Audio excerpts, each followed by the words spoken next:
this version of Lee's Open Mic, and today I got my buddy Greg Warren hanging out with us. Good to see you, Gregory. Lee, what's happening, man? I've been excited. I've been waiting for you to come by and visit with us.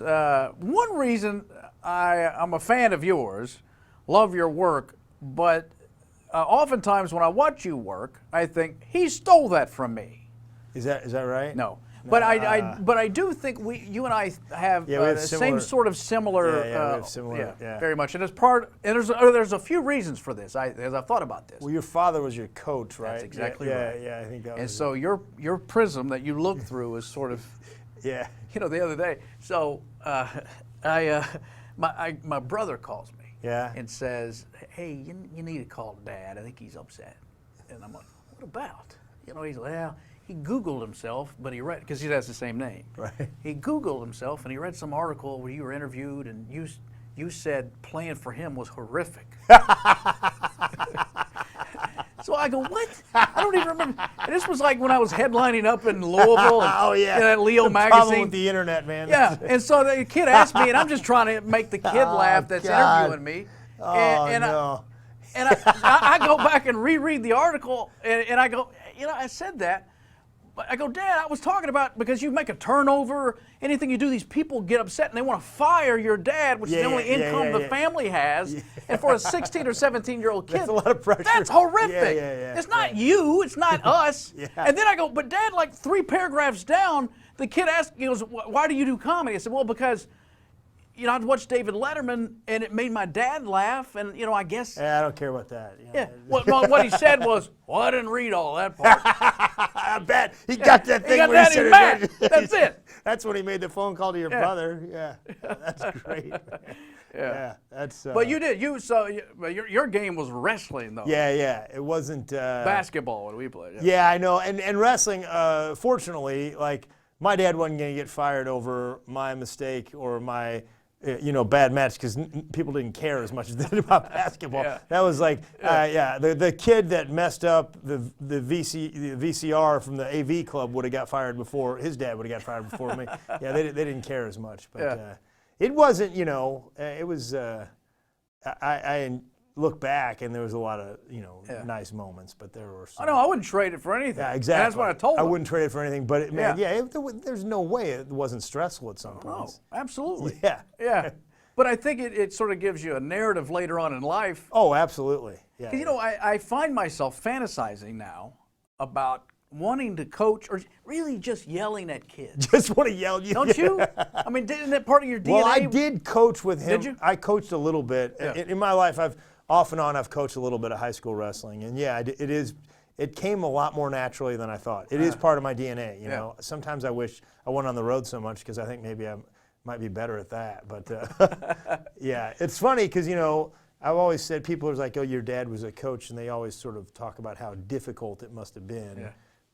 And I'm like, it was, he pushed me, but it was in sports. Our parents pushed us in sports. Right. Fairly normal thing to push your kids in, right? Mm-hmm. I mean, there's people out there whose dad, they spend their whole lives trying to find Bigfoot. I mean, how would you like to have that guy? Do you even want to find Bigfoot, son? Because you don't act like it.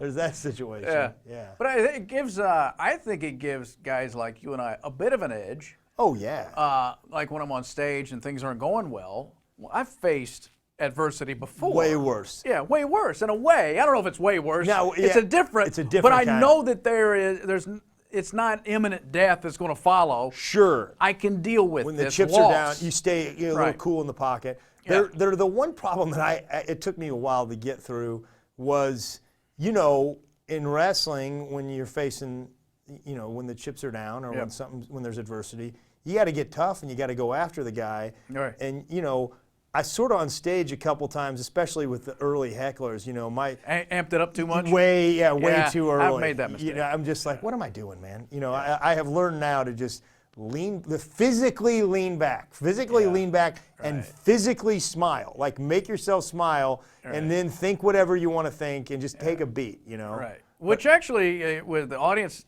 understands, you're more in control that way. Yeah, yeah. Because that's really what they're looking for, is for you to control this whole situation. Yeah, I wish you would have told me that the first 7 years. Well, I know of my I've made career. that same mistake too. I was doing a gig once where they were awful, and it was some sort of bachelorette party, as you know, in the front row.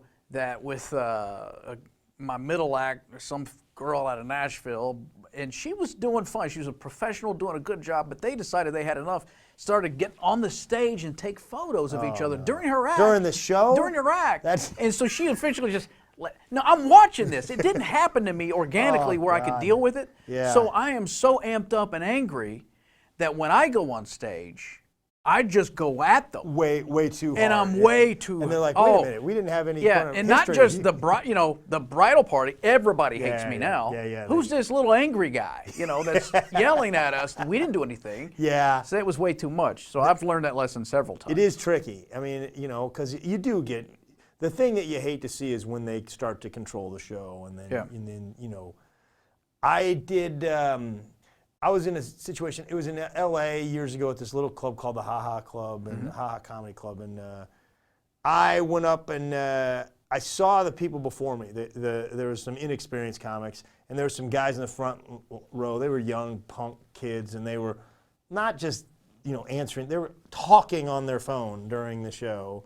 And then the guy, the comedian, was like, hey, don't do that. And then he played the whole game of like, well, I'll talk to your friend on the phone. Yeah. They couldn't have been happier because now they're the center of attention. Right. They just sort of co-opted the show, and I was just fiery mad. Yeah. And I went up there with the wrong attitude, and as soon as he starts talking on his phone, I go, let me see your phone, man. And he thought I was going to play the game, and I put it in your pocket. No, I skipped it across the. Oh, really? I skipped it. I went wham, and it just went. It shattered. Wow, that's. And then everybody, the guy stood up. They wanted to fight. Yeah. And and of course I was younger and had wrestled. I was like, yeah, I'll fight you. And in my idiot brain, I was like, I can't fight in the club because that's I don't want to get the club in trouble. So we'll just fight. 2 feet outside of the club. That'll be fine. So I'm like, let's go. So we're outside and. Finally, the owner broke it up, and he's like, Greg, get back inside. That's some Bruce Banner anger. It was nuts, right yeah, there. no, I don't think I got to that point. I'm not proud of it, but yeah. Who were some of the early influences for you there, Greg? Early Eddie Murphy. Yeah, me too. In a lot really? Of ways, yeah. I mean, him doing characters, and it was actually on the way to wrestling tournaments. Mm-hmm. I remember when, that one of the, I think it was just called Eddie Murphy, and it was the first Walkman I'd ever, one of my buddies had a Walkman, and we were on our way to a tournament, and I was cutting weight and miserable, and I remember just listening to that and then repeating it 50,000 times to everybody. This was before Delirious? Or? Yeah, this was probably 85, I bet. Yeah. And then, I'm a big Bob Newhart fan. Yeah. I really, really like him. Mm-hmm. And then, there's those guys that, probably not a lot of people know that just peers or just road comics that, that I saw that I really, really enjoyed. Like who? Guy named Ron Morey.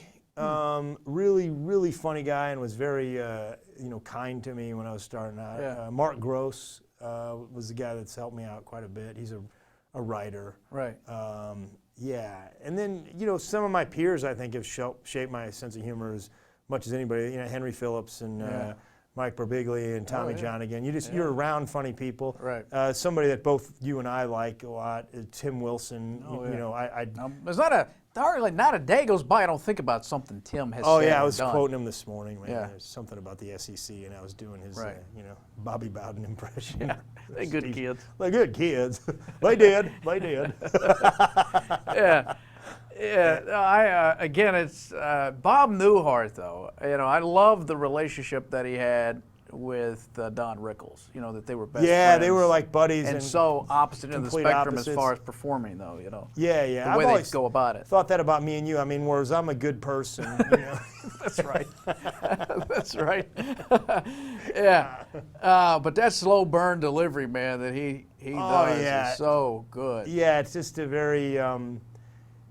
He had, he was always talking to somebody on the phone or whatever that was thing. But, so much, and a lot of really good comedy is sort of simplistic where it's you take this, it's not simple to do, but you take, one-liner stuff and they're real hard to write. But once you you've written them, the delivery is fairly, once you get the timing down, it's fairly, but Bob Newhart had like, you know, this guy talking to him and this guy talking to him, and I always kind of like to have characters in my act. Right. So. And that's something you do as well as anybody. And especially, I knew I was a fan, like I'd see you do old guys. Yeah. And I loved that because I just thought, man, I love the delivery, and it takes me back to somebody I can recognize. Yeah, the one old guy, there was this guy named Stan that came to every show at the St. Louis Funny Bone. Like 5 nights a week he was there.